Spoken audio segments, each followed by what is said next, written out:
বিসমিল্লাহির রহমানির রহিম। রাব্বুকুম আ'লামু বিকুম ইয়াশা ইয়ারহামকুম আও ইয়াশা ইউআযযিবুকুম ওয়া মা আরসালনাকা আলাইহিম ওয়াকিলা। আসসালামু আলাইকুম বন্ধুগণ। সূরা বনী ইসরাঈলের ৫৪ নম্বর আয়াত দেখিয়ে তথাকথিত আহলে কোরআন এবং হাদিস বর্জনকারীরা বলে থাকে যে রাসূল কোনো বিধান দিতে পারেন না, রাসূল কোনো হুকুম করতে পারেন না, রাসূলের কোনো কর্তৃত্ব নাই মানুষের উপর।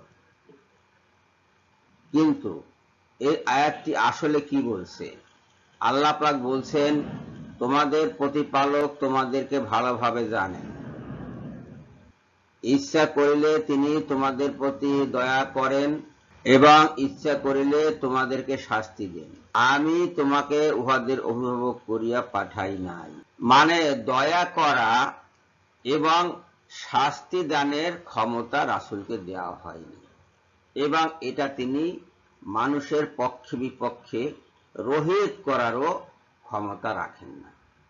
এই আয়াতের বিষয়টা হলো এ দিয়া তো কোনো ক্রমে প্রমাণ হয় না যে রাসূল কোনো হুকুম দিতে পারেন না, কিংবা রাসূল কোনো দ্বীনের বিধান দিতে পারেন না, অথবা রাসূলের শিক্ষা বর্জন করতে হবে। এটা কোনোভাবেই প্রমাণিত হয় না। কাজেই ওই তথাকথিত আহলে কোরআন অথবা হাদিস বর্জনকারীরা যা কিছু বলে থাকে এই আয়াত দেখিয়ে তা সবই মিথ্যা, সবই ভুল। হাদিস মানে কি? হাদিস মানে রাসূলের শিক্ষা। আল্লাহ পাক স্পষ্ট করে বলেছেন যে রাসূলকে শিক্ষক হিসেবে পাঠানো হয়েছে। তিনি শিক্ষা দেন কোরআন, তিনি শিক্ষা দেন হিকমত, আর তিনি শিক্ষা দেন তাই যা মানুষ জানত না। আয়াত ১৫১ সূরা আল বাকারা। এটা স্পষ্ট যে রাসূলের শিক্ষা গ্রহণ করতে হবে, এটা ফেলে দেওয়া যাবে না। রাসূলকে শিক্ষক হিসেবে নিয়োগ করেছেন আল্লাহ পাক, অভিভাবক হিসাবে নয়।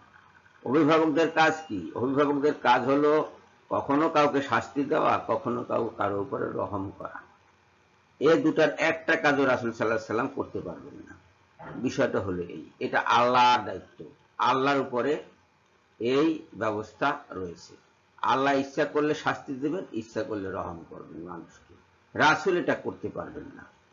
এই আয়াতের অর্থ হলো তাই। আপনারা ভালো করে দেখুন, না বোঝার কোনো কারণ নাই।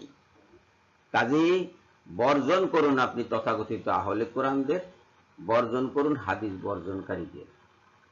এবং যারা এই আয়াত বুঝবেন তারা যদি আহলে কোরআন হয়েও থাকেন, কথিত আহলে কোরআন, আহলে কোরআন তো আসলে যারা কোরআন এবং হাদিস দুটোই অনুসরণ করে তারাই আহলে কোরআন, কিন্তু কথিত আহলে কোরআন বলে যদি কেউ থাকেন তাহলে তারা ফিরে আসুন সঠিক পথে, তওবা করুন এবং রাসূল সাল্লাল্লাহু আলাইহি সাল্লামের শিক্ষা গ্রহণ করুন।